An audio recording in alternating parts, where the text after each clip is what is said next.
ఏపీలో Lokesh red book రాజ్యాంగాన్ని కూటమి ప్రభుత్వం అమలు చేస్తోందని ఫైర్ అయ్యారు మాజీ మంత్రి విడుదల రజని. మహిళా పక్షపాతి ప్రభుత్వం అని చెప్పుకుంటూనే తనపై దాడి చేయించారంటూ ఫైర్ అయ్యారు.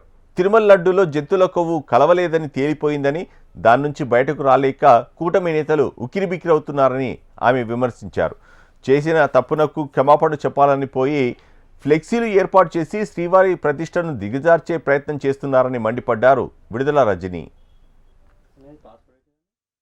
జరగని కల్తీనేని జరిగింది జరిగింది జరిగిందని మీరే అవాస్తవాల్ని అసత్య ప్రచారాలని ప్రజల్లోకి తీసుకువెళ్లారు. అది మా వైఎస్ఆర్ కాంగ్రెస్ పార్టీకి ఆపాదించి, మా నాయకుడు జగన్మోహన్ రెడ్డి గారిని ఆపాదించి మీరే కదా ఫ్లెక్సీలేసి రెచ్చగొట్టే ప్రయత్నం చేశారు.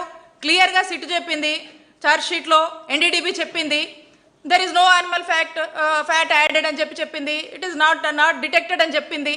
అయినా కూడా మీరే రెచ్చగొట్టి మీరే ఫ్లెక్సీలేసి ఈ గొడవకంతా ఈ రభసకంతా కారణం మీరే కదా.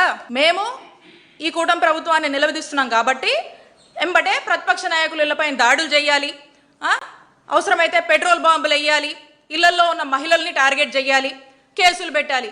డైవర్షన్ పాలిటిక్స్ ఇదే కదా మీరు ఎంచుకున్నారు. ఎందుకంటే మీరు డిఫేమ్ అవుతున్నారు. ఈ తిరుపతి లడ్డు నెయ్యి వ్యవహారం, కల్తీ నెయ్యి వ్యవహారంలో కూటమి ప్రభుత్వం డిఫేమ్ అవుతుంది కాబట్టి దీని డైవర్షన్ కోసం ఈ దాడులకు, ఈ హింసలకు పాల్పడతా ఉన్నారు. మీరే మహిళల్ని టార్గెట్ చేస్తారు. మళ్ళీ మీరేదో మహిళలకు చేసేస్తున్నట్టు, మహిళా పక్షపాతిలాగా మహిళల గురించి తెగ ఆలోచిస్తున్నట్టు, మహిళకి ఏ ఇబ్బంది వచ్చినా మీరేదో తెగ చేస్తున్నట్టు మళ్ళీ మీరే బిల్డప్ ఇస్తారు. కాబట్టి ఇక్కడ నేనున్నాను, ఒక బీసీ మహిళను నా మీద పలుసార్లు దాడి చేశారు. ఈ విషయంలో కూడా నేను గుడికి వెళ్తే నా మీద కేసు కట్టారు. మరి దీనికి మీరేం సమాధానం చెప్తారు? అసభ్యంగా సోషల్ మీడియాలో నంబర్ ఆఫ్ పోస్టులు పెట్టి వేధిస్తూ ఉన్నారు. మా పరిస్థితి ఇలా ఉంటే రాష్ట్రంలోని సామాన్య మహిళల పరిస్థితులు ఏంటండి? సమాధానం చెప్పండి చంద్రబాబు నాయుడు గారు. లోకేష్ గారు red book implementation, red book agenda, red book policy, red book governance రాష్ట్రంలో యథేచ్ఛగా కూడా ఇదే నడిపిస్తూ ఉన్నారు. అందుకే మన ఆంధ్రప్రదేశ్ రాష్ట్రంలో అంబేద్కర్ గారు రాసినటువంటి రాజ్యాంగం ఎటో పోయిందండి. దానికి తూట్లు పొడిచేశారు.